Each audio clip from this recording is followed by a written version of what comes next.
दोस्तों, आज की कहानी है सासू माँ आपने बेटा पैदा करने के लिए क्या किया था। दोस्तों, कहानी शुरू करने से पहले अगर आपने हमारे चैनल को सब्सक्राइब नहीं किया है तो सब्सक्राइब कर लीजिए ताकि आपके पास पहुंचे हर नया वीडियो। शिखा की शादी कुछ महीनों पहले राजीव के साथ हुई थी। शिखा समझदार और संस्कारी थी, पर गलत का विरोध करना वो जानती थी। बड़ों का सम्मान वो करती थी। परिवार के बेटे राजीव पर सारी जिम्मेदारी थी और बड़ी बेटी रोशनी की शादी हो चुकी थी। रोशनी अपने ससुराल में सुखी थी। शिखा ने भी आते ही अपनी जिम्मेदारी संभाल ली। घर के कार्य में दक्ष शिखा हंसमुख स्वभाव से सबका दिल जीत लेती थी। कुछ महीनों बाद वो गर्भवती हुई। राजीव की मम्मी सुलोचना जी के तो पाँव ही जमीन पर नहीं टिक रहे थे, पर जब से शिखा गर्भवती हुई उन्होंने पोते की रट लगाना शुरू कर दिया। फोन पर रिश्तेदारों से ये ही कहती थी कि बस बेटा हो जाए। शिखा को भी दिन भर में ही कहकर टोकती थी कि तेरी कोख से मुझे बेटा ही चाहिए।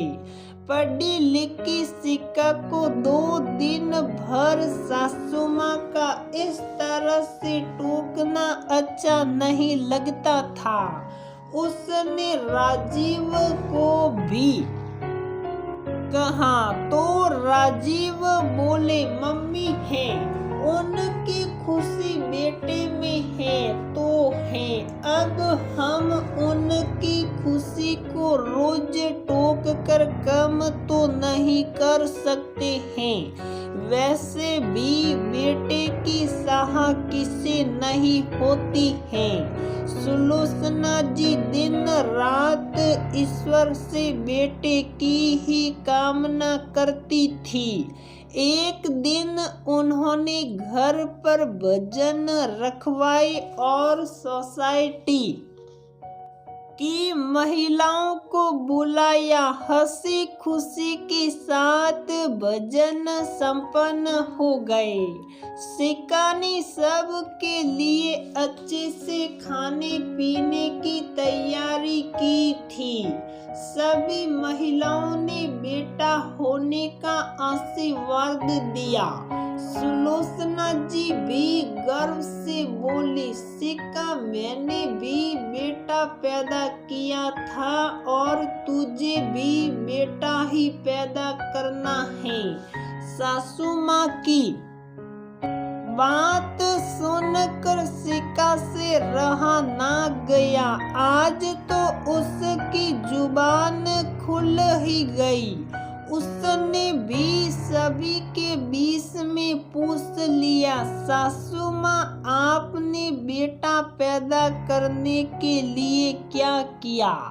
कोई विशेष सब्जी या फल खाया था या कोई विशेष मिठाई या पकवान खाए थे कि आपने बेटा पैदा कर लिया? बेटा पैदा करने में आपका क्या विशेष सहयोग था? तो मैं भी वो ही सब अनुसरण कर लूं और बेटा ही पैदा कर लेती हूँ। जब आप बेटा पैदा करने में इतनी दक्ष थी तो आपने रोशनी दीदी की जगह एक और बेटा क्यों न पैदा किया?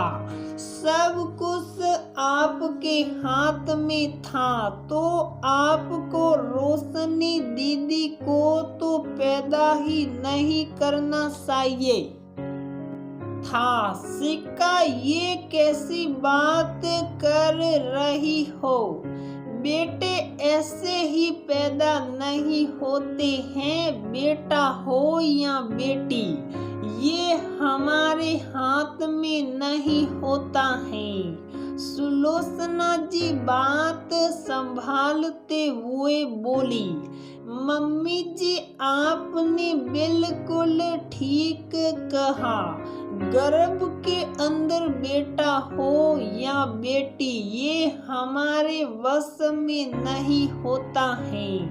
तो फिर आप दिन रात तुझे तो बेटा ही पैदा करना है, उसकी रट क्यों लगाए रखती हैं? संसार में किसी के हाथ में ये नहीं होता है। जिस प्रक्रिया से बेटी होती है उसी प्रक्रिया से बेटा होता है। बेटा पैदा करने के लिए कोई विशेष प्रक्रिया तो होती नहीं है, फिर मैं कैसे आपको बेटा पैदा करके दे दूं?